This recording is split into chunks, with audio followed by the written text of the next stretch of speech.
নমস্কার বন্ধুরা, আশা করি ভালো আছেন, সুস্থ আছেন। বাছাই করা গল্পগাথা বাই সঙ্গীতা অডিও বুক চ্যানেলের নতুন একটি পর্বে আপনাদের স্বাগত জানাই। আজ আপনাদের পড়ে শোনাব প্রচেত গুপ্তের লেখা একটি মজার গল্প, ডাকনাম। গল্প ও গল্প পাঠ সম্পর্কে আপনাদের মূল্যবান মতামত কমেন্টের মাধ্যমে অবশ্যই জানাবেন। ভালো লাগলে লাইক ও শেয়ার করবেন আর চ্যানেলটিকে সাবস্ক্রাইব করে আমাদের সাথে থাকবেন। তাহলে আর দেরি না করে শুরু করা যাক আজকের গল্প। আজকের গল্প প্রচেত গুপ্তের লেখা ডাকনাম। 7 দিনে 5টা ঘটনা, 3টে মারাত্মক, 2টো ভয়াবহ। এরপরই হেড স্যার নোটিশ দিলেন। নতুন নিয়মের নোটিশ। আমাদের স্কুলের নোটিশ বোর্ডে একটা মুশকিল আছে। বোর্ডটা একটা বাক্সের মতো, সামনে কাঁচের ঢাকনা। বোর্ডে নোটিশ লাগিয়ে দিয়ে সেই ঢাকনা আটকে দিতে হয়। তারপর টিপতালা সিস্টেম। মাস 3 হলো ঢাকনার কাঁচের নিচে লম্বা একটা দাগ পড়েছে, আঁচড়ের মতো দাগ। পিয়ন দিবাকরদা অনেক ঘষেও সেই দাগ তুলতে পারেননি। ফলে নোটিশের কোনো কোনো লেখা অনেক সময় সেই দাগের আড়ালে পড়ে যায়, আর তখনই মুশকিলটা হয়। আড়ালের লেখা পড়া যায় না। কোন লেখাটা দাগের আড়ালে পড়বে আগে থেকে বোঝা কঠিন। বড় বড় পিন দিয়ে নোটিশ আটকে কাঁচের দরজা বন্ধ করার পর বোঝা যায়। যেমন হেড স্যারের এই নোটিশে ঢাকা পড়েছে শেষ লাইনটা।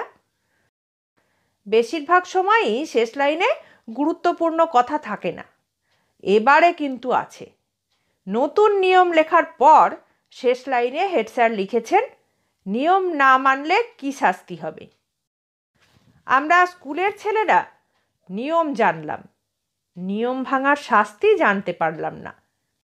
সে যাই হোক, হঠাৎ করে স্কুলে একটা নতুন নিয়ম কেন চালু করতে হলো? সব কটা ঘটনা না বলে শুধু মারাত্মক 3টে বললেই এর কারণ বোঝা যাবে। প্রথম ঘটনা অপলককে নিয়ে। অপলক বিশ্বাস।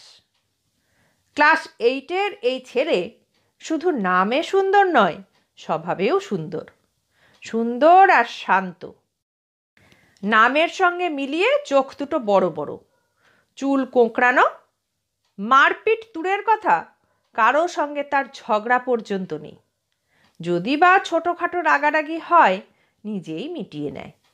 যার সঙ্গে গোলমাল, টিফিনের সময় তার কাঁধেই হাত দিয়ে ঘুরে বেড়ায়। ছুটির পর পটেটো চিপস কিনে বলে, এই নে তুই আগে প্যাকেট খোল। সোমবার সেই ছেলেই মারাত্মক একটা কাণ্ড করে বসল। 3rd আর 4th পিরিয়ডের মাঝখানের সময়ে পিছনে বসা তুর্যকে লক্ষ্য করে ঘুষি ছুড়ল। একটা ঘুষি নয়, পরপর 3টে ঘুষি। তবে একটাও তুর্যর গায়ে লাগেনি, লাগার কথাও নয়। অপলক ভূগোল, অঙ্ক, ইংরাজিতে যেমন পাকা, কিলচর ঘুষিতে ঠিক ততটাই কাঁচা। ফলে ঘুষিগুলো খুব সহজে লক্ষ্যভ্রষ্ট হয়ে এদিক ওদিক হাওয়ায় ছড়িয়ে পড়ে। তবে গায়ে না লাগলেও অপলকের এই রণমূর্তি দেখে তুর্যর মুখ গেল শুকিয়ে। অপলকের সম্পর্কে অনেক কিছু ভাবা যায়, ঘুষি ভাবা যায় না। শুধু তুর্য নয়, গোটা ক্লাস হতবাক। আমাদের স্কুলে যে কোনো খবরই খুব সহজে ছড়িয়ে পড়ে। প্রথমে করিডোর, বাথরুম এবং লাইব্রেরিতে ছাত্রের মধ্যে কানাকানি হয়। তারপর সেই খবর 1তলা, 2তলা, 3তলা টপকে অফিস হয়ে টিচার্স রুম ছুঁয়ে একেবারে হেড স্যারের ঘরে গিয়ে পৌঁছয়। সমস্যা একটাই, এতটা পথ পেরোতে গিয়ে সত্যি খবরের গায়ে অনেক মিথ্যে খবরও লেগে যায়। এবারও তাই হলো। টিফিনের আগেই গোটা স্কুল ঘুষির খবর জেনে ফেলল। শেষ পর্যন্ত হেড স্যারের ঘরে খবর যখন পৌঁছলো, তখন সেই খবরের অবস্থা ভয়ঙ্কর।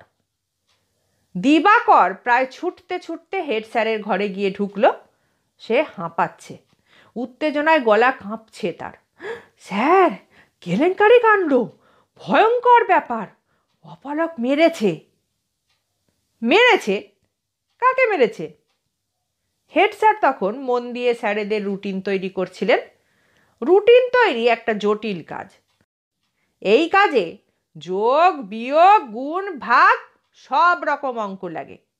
টেবিল জুড়ে একটা সাদা কাগজ পাতা, এত বড় কাগজ পাওয়া যায় না, তাই বেশ কয়েকটা কাগজ আঠা দিয়ে জুড়ে জুড়ে তৈরি করতে হয়েছে। দিবাকরদাই তৈরি করে দিয়েছে। হেড স্যার একটা স্কেল দিয়ে সেই কাগজে রুল টানছেন। কাগজ বড় হওয়ার কারণে একেবারে রুল শেষ হচ্ছে না, টেবিলের চারপাশে ঘুরে ঘুরে টানতে হচ্ছে। তিনি ঘোড়া বন্ধ করে মুখ তুলে দিবাকরের দিকে তাকালেন। দিবাকরদা বলল, স্যার, অপলক মেরেছে তুর্যকে। তুর্য ঠিক ওর পিছনেই বসে। হেড স্যার ভুরু কোঁচকালেন। বললেন, তুমি কোন অপলকের কথা বলছো? ক্লাস 8-এর অপলক? হ্যাঁ স্যার, স্কুলে তো একটি অপলক। অমন ভালো নাম আর কটা আছে? হেড স্যার একটু হাসলেন। বললেন, তুমি নিশ্চয়ই ভুল করছো দিবাকর। শুধু নাম নয়, ওই অপলক নিজেও অতি চমৎকার ছেলে। তুমি বোধহয় জানো না, এবছর সে গুড কন্ডাক্টের জন্য প্রাইজ পাচ্ছে। তার জন্য 2টো বই পর্যন্ত কিনে রাখা হয়েছে, রবীন্দ্রনাথের শিশু এবং মার্ক টুয়েনের হাকলবেরি ফিন। দিবাকর জোর গলায় বলল, স্যার, খবর পেলাম অপলকের ঘুষিতে তুর্যর নাক ফেটেছে, রক্তপাত হচ্ছে। রক্ত দেখে ইতিমধ্যে ক্লাসের আর 2টি ছেলে জ্ঞান পর্যন্ত হারিয়েছে স্যার। এরপর আর দেরি করা যায় না। হাতে স্কেল নিয়েই 3 তলায় দৌড়লেন হেড স্যার। চাপা না দেওয়ার কারণে স্যারেদের রুটিন পাখার হাওয়ায় ঘরময় উঠতে লাগলো মহানন্দে। দ্বিতীয় মারাত্মক ঘটনা একটু অন্যরকম। তাতে ঝগড়া বা মারপিট নেই, ফুটবল আছে। সেদিন ছিল ক্লাস 7 আর 8-এর ফুটবল ম্যাচ। এমনি ম্যাচ নয়, প্রেস্টিজ ম্যাচ। এর আগে 2টো ম্যাচেই হার হয়েছে 7-এর। এটাতে জিততেই হবে। গেম টিচার ক্লাস 7-এর জন্য নতুন গোলকিপার ঠিক করেছেন, ঋষভ। ঋষভকে নেওয়ার পরামর্শটা প্রান্তিকের। প্রান্তিক 7-এর ফুটবল টিমের ক্যাপ্টেন। ঋষভ শুধু প্রান্তিকের ক্লাসের বন্ধু নয়, পাড়ারও বন্ধু। পাশাপাশি বাড়ি, পাড়ার মাঠে একসঙ্গে খেলাধুলাও হয়। গেম টিচার ক্যাপ্টেনের কথায় রাজি হয়ে গেলেন। রাজি হয়ে ঠিকই করেছেন। নতুন গোলকিপারের পারফরমেন্স হাফ টাইম পর্যন্ত দুর্দান্ত। 3টে অবধারিত গোল বাঁচিয়ে দিল। 7 1 গোলে এগিয়ে। জিতবো করছে। গোটা টিম উত্তেজনায় ফুটছে টকবক করে। আর এমন সময়ই মারাত্মক ঘটনা। খেলা শেষের বাঁশি বাজার মিনিট 2 আগে 7 একটা গোল খেয়ে বসলো। তুখোড় গোলকিপার ঋষভ লাফিয়ে ঝাঁপিয়েও বল আটকাতে পারেনি। পারবে কি করে? গোল যে সেম সাইড। বল এসেছে নিজের দলেরই খেলোয়াড়ের পা থেকে। সেই খেলোয়াড়ের নাম প্রান্তিক, দলের ক্যাপ্টেন, ক্লাসের সহপাঠী, পাড়ার বন্ধু। ম্যাচ শেষ হওয়া মাত্র কাদামাখা অবস্থাতেই ঋষভ ছুটল গেম টিচারের কাছে নালিশ জানাতে। গেম টিচার প্রান্তিককেও ডেকে পাঠালেন। বিচার তো আর একতরফা হয় না। তবে বিচার কিছু করা গেল না। দুপক্ষের কথা শুনে গেম টিচার গম্ভীর হয়ে গেলেন। 3 নম্বর মারাত্মক ঘটনা মারাত্মকের থেকেও বেশি, ডবল মারাত্মক। অন্য 2টো তো তাও স্কুলের মধ্যে আটকে ছিল। এই ঘটনা স্কুলের গণ্ডি টপকে গেল। টপকে চলে গেল বাড়ি পর্যন্ত। আর যাবে নাই বা কেন? এতদিন ছিল দুজনে।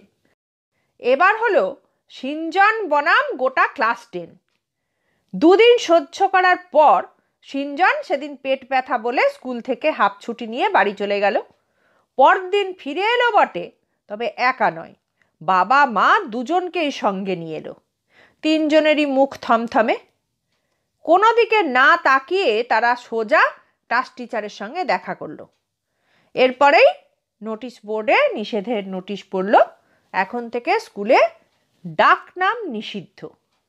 এই নোটিশ ছাড়া আর কোনো উপায় ছিল না, কারণ ভয়ঙ্কর সবকটা ঘটনার পিছনের কারণ একটাই, ডাকনাম। শান্তশিষ্ট অপলক সেদিন অশান্ত হয়েছিল এই ডাক নামের জন্যই। সুন্দর নামের এই ছেলেকে বাড়িতে নাকি সবাই ডাকে পেঁপে বলে। এই নামের পিছনে ইতিহাসও আছে। ছেলেবেলায় কেউ সন্দেশ রসগোল্লার ভক্ত হয়, কারো নজর থাকে চকোলেট ক্যাডবেরিতে, কেউ পছন্দ করে কেক, পেস্ট্রি, পিৎজা, ফুচকা, বাদাম, চিপসের জন্য পাগল তো সকলে। কিন্তু কোনো রহস্যময় কারণে অপলক ছেলেবেলায় ছিল পেঁপের ভক্ত। এমনি ভক্ত নয়, বাড়াবাড়ি রকমের ভক্ত। পেঁপের ডালনা থেকে পাকা পেঁপে কিছুই খেতে বাদ দিত না। সেই থেকে বাড়িতে সবাই তাকে পেঁপে বলে ডাকতে শুরু করে। একটু বড় হতেই অপলক বুঝতে পারে এই নাম আগে ঝেড়ে ফেলতে হবে। সে পেঁপে ত্যাগ করলো, কিন্তু নাম ত্যাগ করতে পারল না। ডাক নামের এই সমস্যা।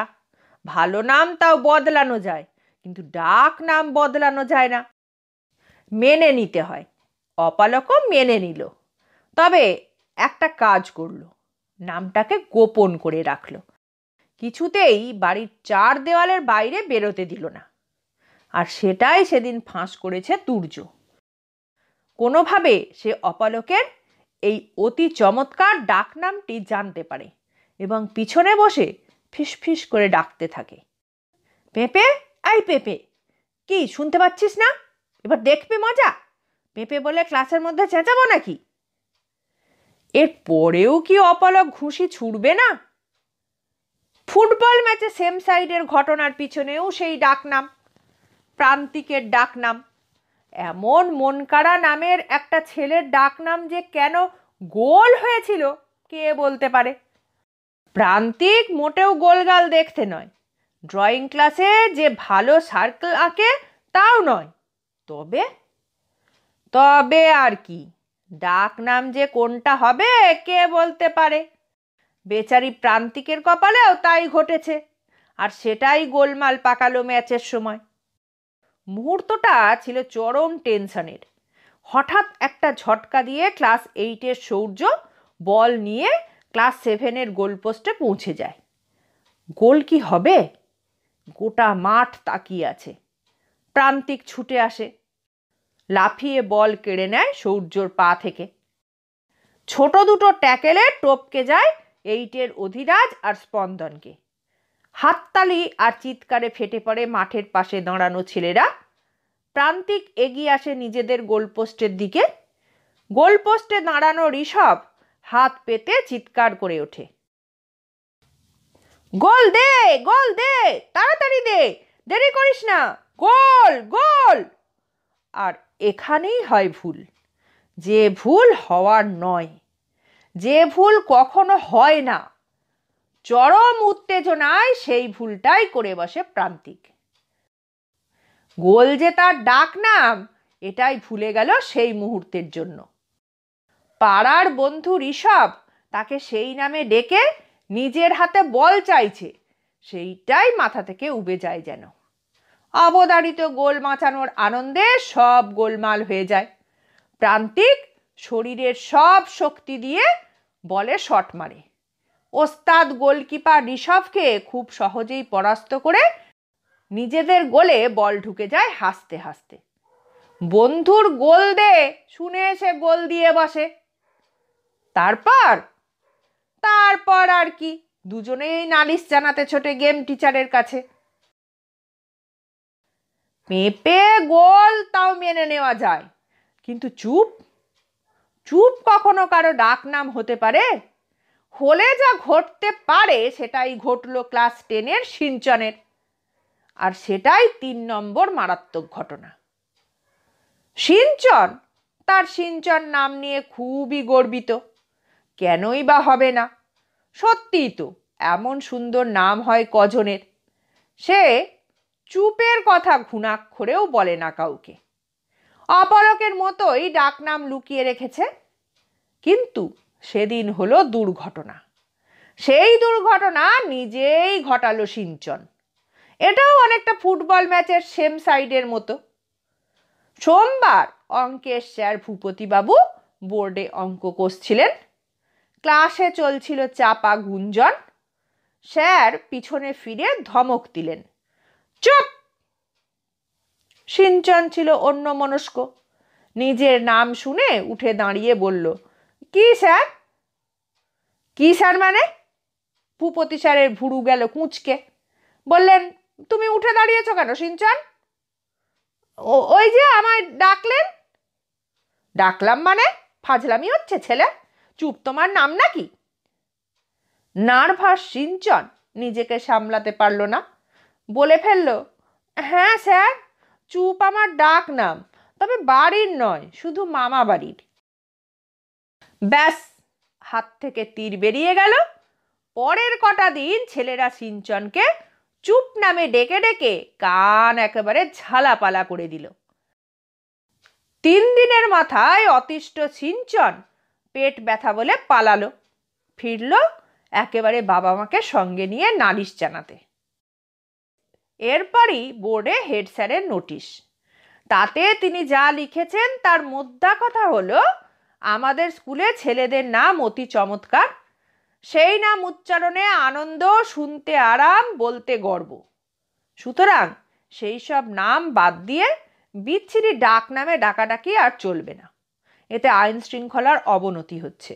তাই এখন থেকে স্কুলের ভেতর ডাক নাম নিষিদ্ধ। যদি কেউ এই নিষেধ না মানে, শেষ লাইন পড়া যাচ্ছে না, কাঁচের দাগে ঢাকা পড়েছে। কথাটা ভুল নয়, আমাদের স্কুলের ছেলেদের নাম সত্যি ভালো। অপলক, ঋষভ, সিঞ্চন, তুর্য, প্রান্তিক, সৌর্য, স্পন্দন, কি নেই! এসব বাদ দিয়ে পেঁপে, গোল, চুপ, ছি! স্কুলের সব ছাত্রই হেড স্যারের নোটিশের সঙ্গে একমত। নিষেধাজ্ঞা জারি করে উনি ঠিক কাজই করেছেন। কিন্তু নোটিশ লাগানোর 2 দিন পর থেকেই উল্টো কাণ্ড শুরু হয়ে গেল। নিষেধের একটা মজা আছে, যেটা নিষেধ করা হয় সেটাই যেন বেশি বেশি করে টানে, বিশেষ করে অল্প বয়সে তো বটেই। আমাদের স্কুলের ছেলেদেরও সেটাই হয়েছে। তারা মহা উৎসাহে ডাক নাম সংগ্রহে নেমে পড়েছে। সংগ্রহের কাজ চলছে খুব গোপনে। ক্লাসে ক্লাসে ডাক টিকিটের খাতার মতো ডাক নামের খাতা তৈরি হয়েছে। আশ্চর্যের কথা, অনেকে নিজে এসে সেই খাতায় নিজের ডাক নাম জমা করে যাচ্ছে। সেই সব খাতা অদল বদলও চলে। ক্লাস 6-এর খাতা আসে 7-এ, 7-এর খাতা চলে যায় 9-এ। এতদিন যা লুকোনোর জন্য সবাই চেষ্টা করত, নিষেধের পর এখন সেটাই সবাইকে জানাতে চাইছে। বাপ রে, ডাক নাম যে এত রকম হতে পারে কে জানতো! আপেল, টুথপেস্ট, পাটিগণিত তো আছেই, এমনকি মাউস, ফ্লপি, সিডি, রিংটোন পর্যন্ত পাওয়া যাচ্ছে। ক্লাস 6-এর সব থেকে হাসি খুশি শাকম্ভরের ডাক নাম যে কাঁদুনে, সেটা যদি সে নিজে এসে না বলতো, কে বিশ্বাস করত? কে জানে, হয়তো এই কারণেই ডাক নাম এত মজার। নোটিশের পর আরও কাণ্ড হয়েছে। ডাক নাম নিয়ে কেউ আর রাগারাগি করছে না, বরং বিচ্ছিরি নামটা হেড স্যারের নিষেধে সত্যি সত্যি মুছে না গিয়ে খাতায় লেখা হয়ে থাকছে, তাতে তারা বেজায় খুশি। কেন এরকম হলো কে জানে? ডাক নামের পিছনে কি ভালোবাসা বেশি থাকে? হেড স্যার জানলে শাস্তি যে মারাত্মক, কোনো সন্দেহ নেই। তবে শোনা যাচ্ছে স্যারেরাও নাকি ডাক নাম সংগ্রহের ব্যবস্থা করেছেন। তবে সেটা খাতা নয়, ছোট্ট নোটবুক। টিচার রুমে সেই নোটবুক লুকোনো থাকে। খবর ঠিক কিনা বলতে পারবো না, স্যারেদের একথা জিজ্ঞেস করার সাহস কারও নেই। শেষ হলো আজকের গল্প। পরবর্তী গল্প নিয়ে খুব শিগগির ফিরে আসবো। ততক্ষণ সবাই সুস্থ থাকবেন, আনন্দে থাকবেন, ভালো থাকবেন। নমস্কার।